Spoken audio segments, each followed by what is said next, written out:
ಹರಿ ಓಂ ಸ್ನೇಹಿತರೆ, ಸರಸ್ವತಿ ಶ್ರೀವಾರಿ ಚಾನಲ್ಗೆ ಸ್ವಾಗತ. ಇವತ್ತು ರಾಯರ ವರ್ಧಂತಿ ಪ್ರಯುಕ್ತ ಮಂತ್ರಾಲಯದಲ್ಲಿ ತುಂಬ ಜನ ಸೇರಿದ್ದಾರೆ. ಭಜನೆ, ಹಾಡು, ಕುಣಿತ ಎಲ್ಲನೂ ರಾಯರ ಹುಟ್ಟು ಹಬ್ಬನ ತುಂಬ ಚೆನ್ನಾಗಿ ಆಚರಣೆ ಮಾಡ್ತಾಯಿದ್ದಾರೆ, ಸಿಹಿ ಹಂಚ್ಕೊಂಡು. ನಿಮ್ಮ ಮನೆಗಳಲ್ಲೂ ನೀವು ಎಲ್ಲ ಒಂದು ರಾಯರ ಹುಟ್ಟು ಹಬ್ಬನ ಹೆಂಗೆ ನೀವುಗಳು ಆಚರಣೆ ಮಾಡ್ಕೋತೀರೋ ಹಂಗೆ ರಾಯರನ್ನು ಆಚರಣೆ ಮಾಡ್ಕೊಳ್ಳಿ. ಮತ್ತು ರಾಯರ ಜನನ ಎಲ್ಲಿ ಆಗಿತ್ತು ಅನ್ನೋದ್ರ ಬಗ್ಗೆ ಒಂದು ವಿಡಿಯೋ ನೋಡೋಣ ಸ್ನೇಹಿತರೆ. ರಾಯರು ನೋಡಿ ಸ್ನೇಹಿತರೆ, ಶ್ರೀ ಗುರು ರಾಘವೇಂದ್ರ ಸ್ವಾಮಿಯವರು ವೆಂಕಟನಾಥನಾಗಿ ತಿಮ್ಮಣ್ಣ ಭಟ್ಟ ಮತ್ತು ಗೋಪಮ್ಮನವರ ಎರಡನೇ ಪುತ್ರನಾಗಿ 1595ರಲ್ಲಿ ಫಾಲ್ಗುಣ ಮಾಸ ಶುಕ್ಲ ಪಕ್ಷ ಸಪ್ತಮಿ ಎಂದು ಅವರ ಜನನ ಆಗಿತ್ತು. ಅದು ಗುರುವಾರ ಆಗಿತ್ತು ಸ್ನೇಹಿತರೆ. ಗುರುವಾರ ಚಂದ್ರನು ಮೃಗಶಿರ ನಕ್ಷತ್ರದಲ್ಲಿದ್ದಾಗ ತಮಿಳುನಾಡಿನ ಚಿದಂಬರದ ಬಳಿ ಇರುವಂತಹ ಭುವನಗಿರಿಯಲ್ಲಿ ಇವರು ಜನ್ಮ ತಾಳಿದರು. ಎಷ್ಟು ಚೆನ್ನಾಗಿದೆ ನೋಡಿ, ಚಿದಂಬರನ ಬಳಿ ಇರುವಂಥ ಭುವನಗಿರಿ ಅಂತ ಕೇಳೋಕ್ಕೇ ಒಂದು ಆನಂದ ಆಗುತ್ತೆ. ಭುವನ ಅಂದರೆ ಸಾಕು, ಬೃಂದಾವನನೇ ಒಂದು ಜ್ಞಾಪನ ಬರುತ್ತೆ ಸ್ನೇಹಿತರೆ. ಈ ಥರ ಒಂದು 1595ರಲ್ಲಿ ಇವರು ವೆಂಕಟನಾಥನಾಗಿ ಅವರು ಜನ್ಮ ತಾಳಿದರು. ಹಾಗಾಗಿ ಶ್ರೀ ಗುರು ರಾಘವೇಂದ್ರ ಸ್ವಾಮಿಯವರ ಇವತ್ತು 431ನೇ ವರ್ಷದ ವರ್ಧಂತಿ ಅಂದರೆ ಹುಟ್ಟು ಹಬ್ಬದ ಕಾರ್ಯಕ್ರಮನ ಮಂತ್ರಾಲಯದಲ್ಲಿ ಎಲ್ಲ ಕಡೆ ಭಾಳ ವಿಜೃಂಭಣೆಯಿಂದ ಆಚರಣೆ ಮಾಡ್ತಾಯಿದ್ದಾರೆ ಸ್ನೇಹಿತರೆ.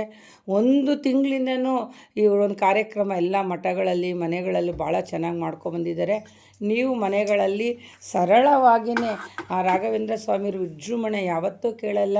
ಸರಳವಾಗಿಯೇ ಒಂದು ಸಿಹಿ ನೈವೇದ್ಯನ ನಾನು ನೋಡಿ ಸ್ನೇಹಿತರೆ, ಒಂದು ಅವಲಕ್ಕಿ, ಒಂದು ಸ್ವಲ್ಪ ಹಣ್ಣು, ಒಂಚೂರು ಅವ್ರ ಬರ್ತಡೆಯ ವಿಶೇಷವಾಗಿ ಒಂಚೂರು ಲಾಡು ತಗೊಂಡು ಅವ್ರಿಗೆ ನಾನು ತುಪ್ಪದ ಬತ್ತಿಯಿಂದ ಬೆಲ್ಲದ ಆರತಿಯಿಂದ ಮೊದಲೇ ನಾನೆಲ್ಲ ಒಂದು ಸ್ವಚ್ಛ ಮಾಡ್ಕೊಂಡು ರೆಡಿ ಮಾಡ್ಕೊಂಡಿದ್ದೆ ದೇವ್ರ ಮನೇನ. ಸಿಂಪಲಾಗಿ ಭಾಳ ಸರಳವಾಗಿ ನಾನು ಇವತ್ತು ಅವರ ಹುಟ್ಟುಹಬ್ಬದ ಕಾರ್ಯಕ್ರಮನ ನಾನು ಮನೇಲಿ ಸಿಂಪಲಾಗಿ ಆಚರಣೆ ಮಾಡಿದ್ದೀನಿ.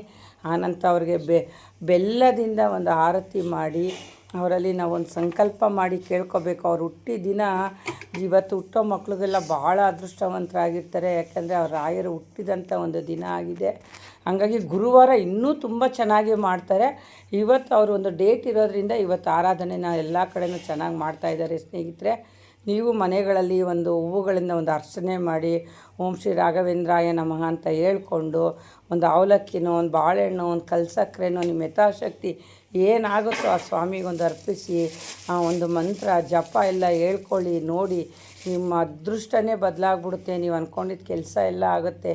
ಯಾರು ರಾಯರನ್ನು ಮನಸ ಇಚ್ಛೆ ಆರಾಧನೆ ಮಾಡ್ತಾರೋ ಅವ್ರ ಇಷ್ಟಾರ್ಥ ಎಲ್ಲ ಈಡೇರುತ್ತೆ. ಇಂಥ ಒಂದು ಪವಿತ್ರವಾದ ದಿನ ನಿಮ್ಮ ಮನೆಗಳಲ್ಲಿ ನೀವು ಆದಷ್ಟು ಒಂದು ಸರಳವಾಗಿ ಒಂದು ಧೂಪ ದೀಪದಿಂದ ಅವ್ರಿಗೆ ನಾನಾ ವಿವಿಧ ಪುಷ್ಪಗಳಿಂದ ಒಂದು ಅರ್ಚನೆ ಮಾಡಿ ಮತ್ತು ಮನೆಯೇ ಮಂತ್ರಾಲಯ, ಮನಸ್ಸೇ ದೇವಾಲಯ ಅಂದ್ಬಿಟ್ಟು ರಾಘವೇಂದ್ರ ಸ್ವಾಮಿಯವರು ಒಂದು ಕಲ್ಪವೃಕ್ಷವಾಗಿ ಒಂದು ಗೋಮಾತೆಯಲ್ಲಿ ಮುಕ್ಕೋಟಿ ದೇವರನ್ನು ತೋರಿಸ್ತಂಥ ಶ್ರೀ ರಾಘವೇಂದ್ರ ಸ್ವಾಮಿಯವ್ರನ್ನ ಒಂದು ಆರಾಧನೆ ಮಾಡಿ ಕಾಮಧೇನು ಕಲ್ಪವೃಕ್ಷ ಅಂತಲೇ ಕರೆಯೋ ಶ್ರೀ ರಾಘವೇಂದ್ರ ಸ್ವಾಮಿಯವ್ರನ್ನ ಮನಸ ಇಚ್ಛೆ ನೀವು ಪ್ರಾರ್ಥನೆ ಮಾಡ್ಕೊಳ್ಳಿ. ನಿಮ್ಮ ಇಷ್ಟಾರ್ಥ ಎಲ್ಲ ಈಡೇರುತ್ತೆ ಸ್ನೇಹಿತರೆ.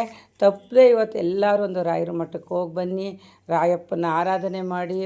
ಆದಷ್ಟು ಓದೋ ಮಕ್ಕಳು, ಮದುವೆ ಆಗದೇ ಇರೋ ಮಕ್ಕಳು, ಮತ್ತು ಏನೊಂದು ಸಂತಾನ ಭಾಗ್ಯ ಪ್ರತಿಯೊಬ್ಬರು ಇವತ್ತೊಂದು ಮನಸ ಇಚ್ಛಾ ಸ್ವಾಮಿನ ಆರಾಧನೆ ಮಾಡಿದಷ್ಟು ನಿಮಗೆ ಫಲ ಸಿಗುತ್ತೆ. ಸರಳವಾಗಿಯೇ ನೀವು ಮನೆಗಳಲ್ಲೊಂದು ಆರಾಧನೆ ಮಾಡಿ ಸ್ನೇಹಿತರೆ. ಪೂಜ್ಯಾಯ ರಾಘವೇಂದ್ರಾಯ ಸತ್ಯಧರ್ಮ ರಥಾಯ ಚ ಭಜತಾಂ ಕಲ್ಪವೃಕ್ಷಾಯ ನಮತಾಂ ಕಾಮಧೇನುವೆ. ಹರಿ ಓಂ ಹರೇ ಶ್ರೀನಿವಾಸ.